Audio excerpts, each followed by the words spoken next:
on chapter 4.3, which is on algebraic expressions. And algebraic expressions, if you don't remember, is a statement using letters and numbers to represent a pattern. And so we have a pattern here, a figure 1, figure 2, figure 3 that has some circles in it or some counters.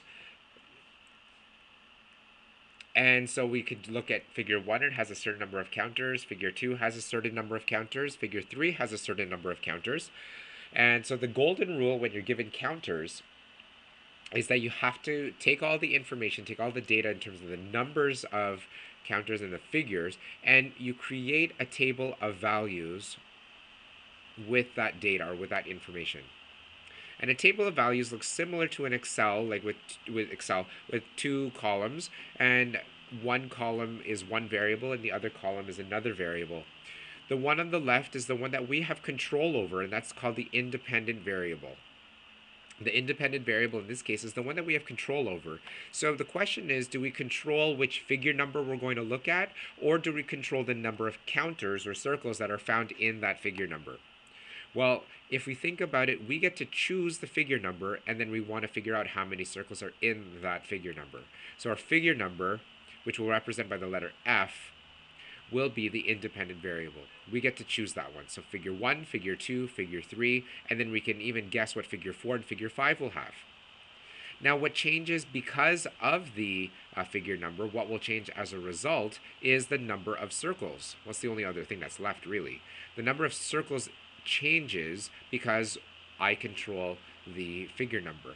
Because this changes, because of that, we call it dependent. It depends on the figure number. So let's just fill out how many circles there are. There are 5 circles in figure 1, 7 in figure 2, 9 for figure 3.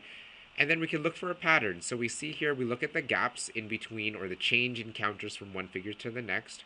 So from 5 to 7, I increase 2 counters. From 7 to 9, I increase 2 counters. And I'll just follow this pattern from one to the next.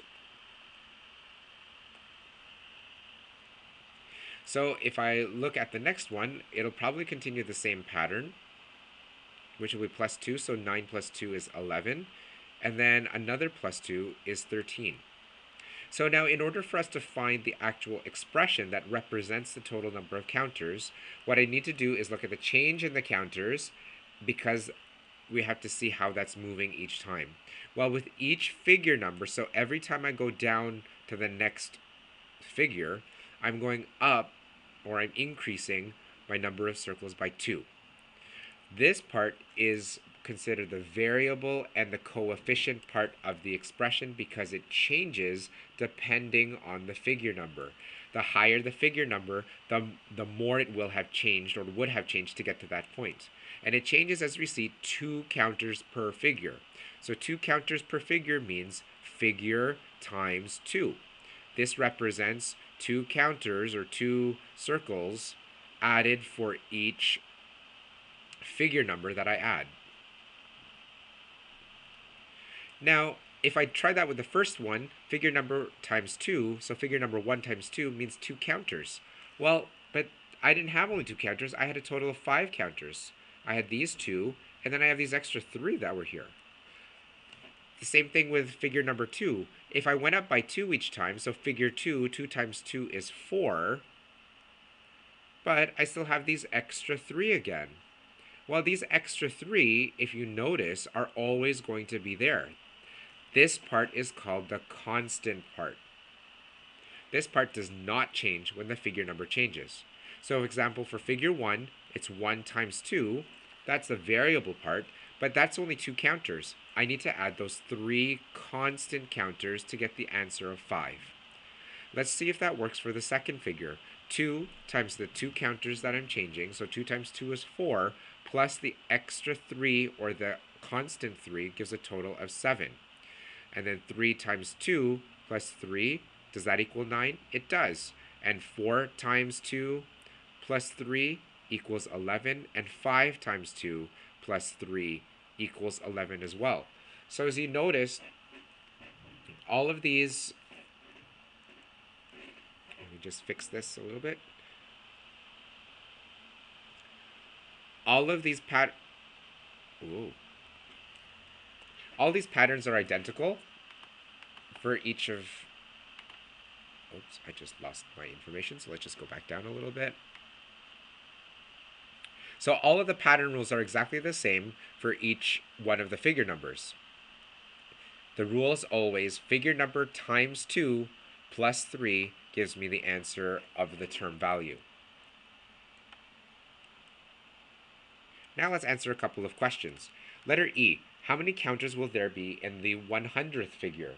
Well, first of all, let's just assume that, so we're going to let F represent the figure number. So that means we're saying what the variable represents. So that means we look at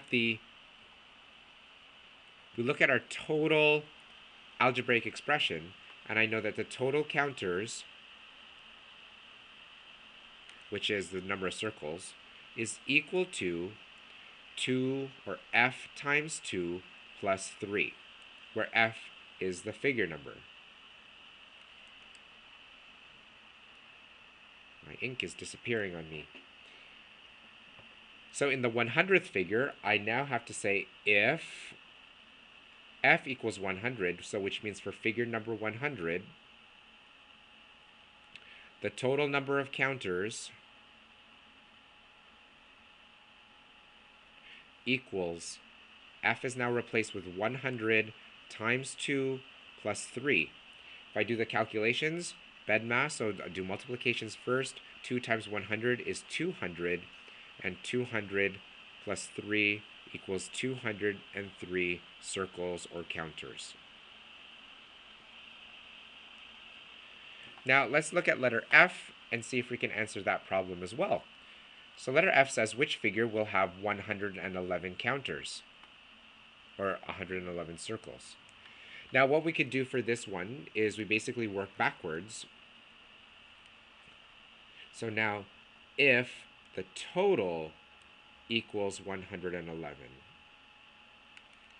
we could use another variable as well for the total. So we could either use the letter T, or we can use the letter N, whatever we'd like. We can't use the letter F because that's used for figure number. So if total, in this case we'll just leave it as total. If total equals 111, now the total is 111, and I still might have my F times 2 plus 3.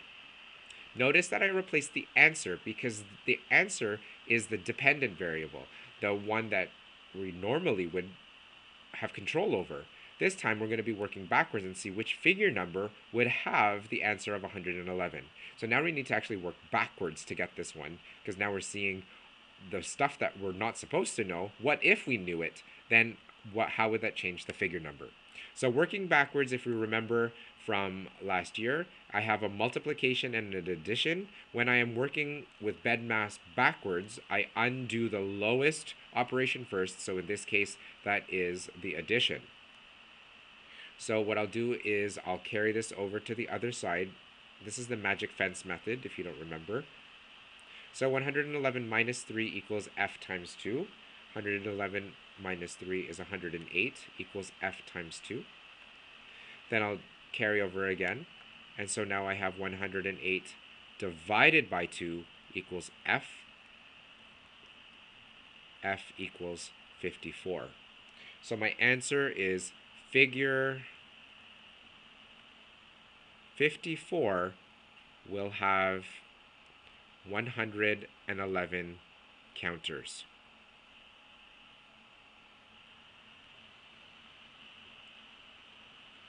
Great. So make sure when you're doing these examples, you try to figure out, do the numbers that you're given, will they replace the independent variable, or will they replace the dependent variable?